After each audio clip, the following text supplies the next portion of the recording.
There's a photograph in my mother's house that everyone avoids looking at directly. It sits on the mantelpiece in the living room, impossible to ignore yet somehow invisible to my family. When I was younger, I thought it was just an ordinary wedding picture, my grandparents, Harold and Rose, standing stiffly in front of a small church in 1952. But now I know that photograph captures the exact moment my family's most devastating secret was born. The secret that would poison 3 generations and nearly destroy mine. I'm 34 now, and I've spent the last 2 years unraveling a silent pact my grandparents made 70 years ago.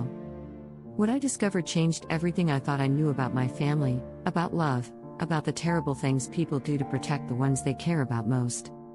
It started with a whisper at my grandmother's funeral 3 years ago. I was standing by the casket, accepting condolences from distant relatives I barely knew, when an elderly woman approached me. She had Rose's same steel-gray eyes and sharp cheekbones, clearly family, though I couldn't place her. "You look just like her when she was young," the woman said, squeezing my hand. "Before everything happened with Michael." "Michael?" I asked, confused. I'd never heard that name in connection with my grandmother. The woman's face went white. "Oh, dear. I thought. I assumed you knew." "Never mind, sweetheart. Just an old woman's memories getting mixed up." She hurried away before I could ask more questions, but that name, Michael, lodged itself in my brain like a splinter. That night, I asked my mother about it. "Mom, who's Michael?" Someone at the funeral mentioned him and Grandma Rose. My mother's reaction was immediate and telling. She went completely still, her coffee cup frozen halfway to her lips. "Where did you hear that name?" "Some relative." "An older woman." She said I looked like Grandma before something happened with Michael. "Emma, some things are better left buried. Your grandmother lived a long, good life. That's what matters." But the way she said it, with that careful, practiced tone that meant we don't talk about this, told me everything I needed to know. There was a story here. A big one. Growing up, I'd always sensed undercurrents in my family that I couldn't understand. Conversations that stopped when children entered the room. Relatives who were mentioned once and never again. A persistent feeling that we were all walking around a giant hole in the ground, pretending it wasn't there. My grandparents had seemed like the perfect couple. Harold was quiet but kind, always fixing things around the house, always patient with grandchildren. Rose was stronger personality-wise, she ran the household, made the decisions, kept everyone in line. They rarely showed affection publicly, but they had that old married couple synchronization that comes from decades together. Or so I thought. 2 weeks after the funeral, I was helping my mother clean out Rose's house when I found the first real clue. Hidden behind a false back in my grandmother's jewelry box was a small metal tin. Inside were 3 items: a wedding ring that wasn't the one she'd worn, a folded letter with MR 1951 written in Rose's handwriting, and a photograph of Rose with a man who definitely wasn't my grandfather. In the photo, Rose looked radiant in a way I'd never seen. She was laughing, her head thrown back, her arms around a tall, dark-haired man who was gazing at her like she was the most beautiful thing in the world. On the back, someone had written R in AMP, M, forever and always, June 1951. 1 year before she married Harold. "Mom," I called downstairs. "I found something you need to see." When my mother saw the photograph, she sat down heavily on Rose's bed and started crying. Not the sad tears you cry at funerals, but the exhausted tears of someone who's been carrying a heavy burden for too long. "His name was Michael Reeves," she said finally. They were engaged. Rose was 3 months pregnant when he died in Korea. The room went silent except for the ticking of Rose's old alarm clock. "Pregnant? Your Uncle James wasn't Harold's biological son.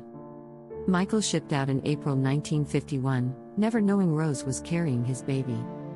He was killed in action in September. Rose got the telegram 2 weeks before James was born."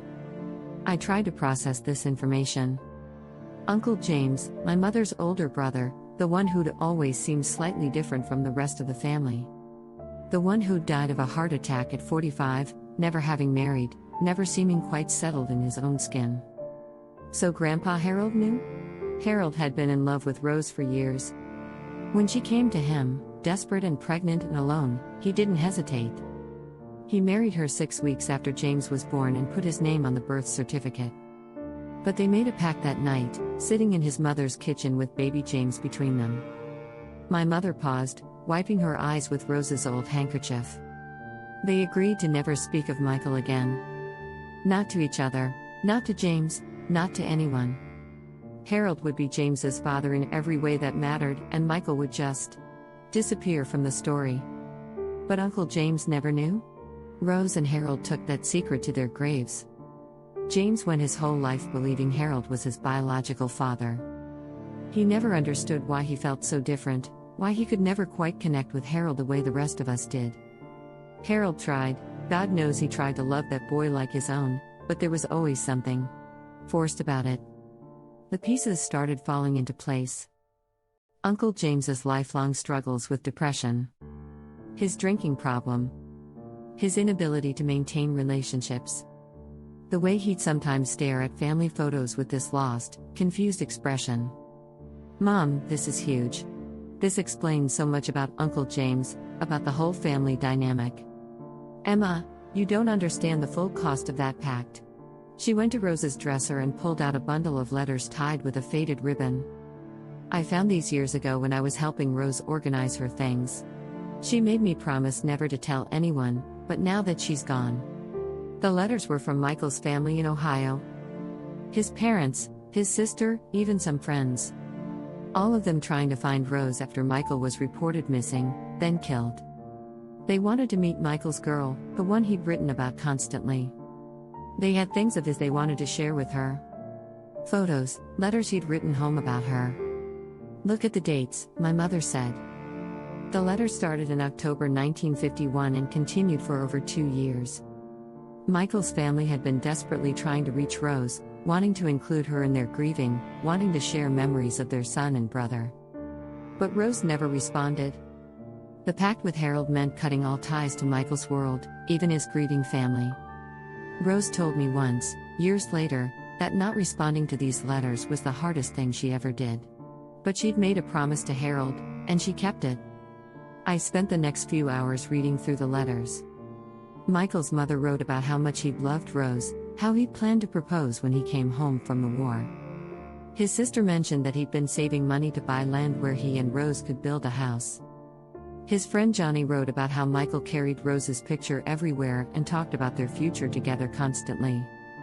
These people had loved Rose by extension, had wanted to welcome her into their family, had needed her to help them understand and remember Michael. And Rose had let them think she didn't care, had let them believe Michael's love had meant nothing to her. The cost of the silent pact was becoming clear. It wasn't just about hiding the truth from James and the world. It was about Rose severing every connection to the love of her life, forcing herself to pretend that Michael had never existed. But the deepest revelation was still coming. Among Rose's personal papers, I found her diary from 1952. Most of it was mundane, appointments, weather, household notes. But there were occasional entries that revealed the true emotional cost of her choice. March 15, 1952, Harold is a good man. James smiled at him today and Harold's face lit up like Christmas morning.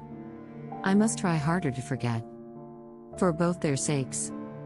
June 8, 1952, got another letter from Michael's mother today. Didn't read it. Burned it with the others.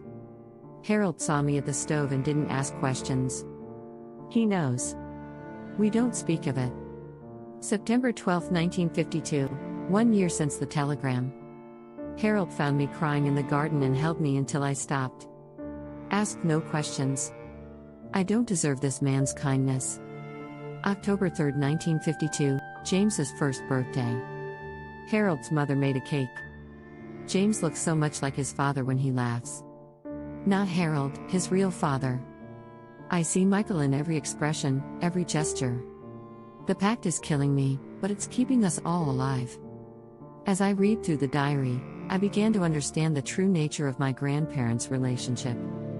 Harold hadn't just married Rose out of love, he'd committed to living with the ghost of Michael Reeves for the rest of his life. Every time he looked at James, he saw another man's child. Every time Rose smiled or laughed, He probably wondered if she was remembering Michael. And Rose had agreed to bury the deepest love of her life so completely that she couldn't even grieve properly. But the story gets darker. In Rose's medical records, which my mother found in a different box, there was evidence of multiple miscarriages in the early years of her marriage to Harold. The doctor's notes mention excessive emotional stress and patient appears to be suffering from unresolved grief. Rose and Harold had desperately wanted children together, but Rose's body was rejecting pregnancy after pregnancy. The doctor recommended counseling for what he called hysteric conditions related to suppressed trauma. Of course, Rose couldn't tell the doctor what trauma she was suppressing. The pact meant she couldn't even seek proper medical help for the emotional damage she was carrying. They finally had my mother in 1958, 6 years after marrying. Mom was born prematurely and spent weeks in the hospital. Rose's diary entry from that time is heartbreaking. November 22, 1958, Barbara is so tiny, so fragile. I'm afraid to love her too much, afraid something will happen to her like it did to Michael. Harold says I'm being foolish, but how can I explain that loving completely is dangerous? That it can be stolen from you in an instant? My mother grew up feeling emotionally distant from Rose, never understanding why her mother seemed afraid to show affection. She thought Rose was just naturally cold, reserved. She had no idea that Rose was protecting herself, and protecting my mother, from the devastating love she'd experienced with Michael. The pact had poisoned not just Rose and Harold's marriage, but my mother's childhood and, eventually, my own upbringing. My mother was an anxious parent, always worried something terrible would happen to me. She had trouble expressing affection, just like Rose. She couldn't explain her fears because she didn't understand them herself. The unspoken trauma of Rose's loss had trickled down through the generations, affecting relationships my mother and I didn't even know were connected to a man who died before we were born. Uncle James never married or had children. He struggled with addiction and depression his entire adult life. He died alone in his apartment, found 3 days later by a neighbor. At his funeral, someone mentioned that he'd kept a box of old war memorabilia, though he'd never served in the military. When we cleaned out his apartment, we found photos of soldiers from the Korean War, photos he must have found somehow, trying to understand the father he never knew existed. James had spent his life feeling incomplete, searching for something he couldn't name. The man who might have been his emotional anchor, Harold, couldn't fully connect with him because James was a constant reminder of Rose's first love. And Rose couldn't tell James about Michael without breaking the pact that was supposed to protect them all. The silent pact had failed everyone it was meant to save. But here's the part that haunts me most: I found evidence that Michael's family never gave up trying to find Rose. As late as 1975, Michael's sister was still occasionally sending letters to Rose's old address, asking if anyone knew what had happened to the girl our Michael loved. They never remarried the loss of their son with Rose's complete silence. They died thinking she hadn't cared about Michael at all. I made a decision that would have horrified my grandparents. Last month, I contacted Michael's surviving family members. His sister Clara is 89 and living in a nursing home in Ohio. When I called and explained who I was, there was a long silence on the phone. "Rose McKinley," she whispered finally. "We looked for her for so many years." I told Clara the truth, about the pregnancy, about James, about the pact, about why Rose had never responded to their letters. Clara started crying and couldn't stop for several minutes. "She loved him," Clara said finally. "We always wondered. When she disappeared completely after Michael died, we thought maybe she'd found someone else, moved on quickly. We never imagined she was carrying his baby." Clara told me things about Michael that Rose never knew. How he'd written home about plans to propose, about wanting to name their first son James, which was exactly what Rose had named him. How Michael had left a small inheritance that his family had tried to give to Rose for years before finally giving up. "Tell me about James," Clara said. "Tell me about Michael's boy." I spent 2 hours on the phone with her, sharing stories about Uncle James, describing his personality, his struggles, his gentle nature that somehow persevered despite everything he'd been through. Clara listened to every word, sometimes laughing, sometimes crying. "He sounds just like Michael," she said. Michael was sensitive too, always felt things deeply. It would have broken his heart to know his son suffered like that. Before we hung up, Clara asked if she could send me some things that had belonged to Michael: photos, letters, a watch he'd wanted to give to his future children. Things that should have gone to James, but never could because of the pact. When the package arrived last week, I found something that changed everything I thought I understood about my grandmother's choice. Among Michael's personal effects was a letter he'd started writing to Rose the night before he was killed. It was unfinished, found in his pocket when his body was recovered. The letter talked about his fears, his hopes for their future, his absolute certainty that Rose was the only woman I'll ever love.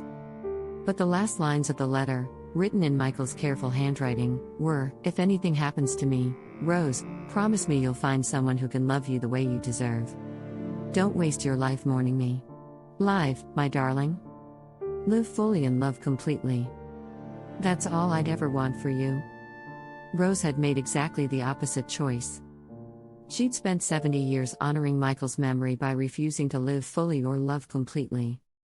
The pact that was supposed to protect her family had instead trapped them all in a cycle of incomplete grief and emotional distance. I'm still processing the full weight of this discovery. My grandparents made what they thought was a noble sacrifice, but it cost them, and their children, the very thing they were trying to protect: the ability to love and be loved without reservation. The silent pact didn't preserve anything. It just created more secrets, more distance, more pain that nobody could explain or heal. I've decided to break the cycle. I'm sharing Michael's story with my own children, age appropriately but honestly.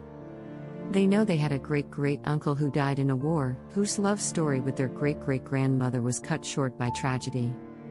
They know that sometimes adults make choices that seem protective but actually cause more harm. Most importantly, they know that secrets don't protect families, they divide them.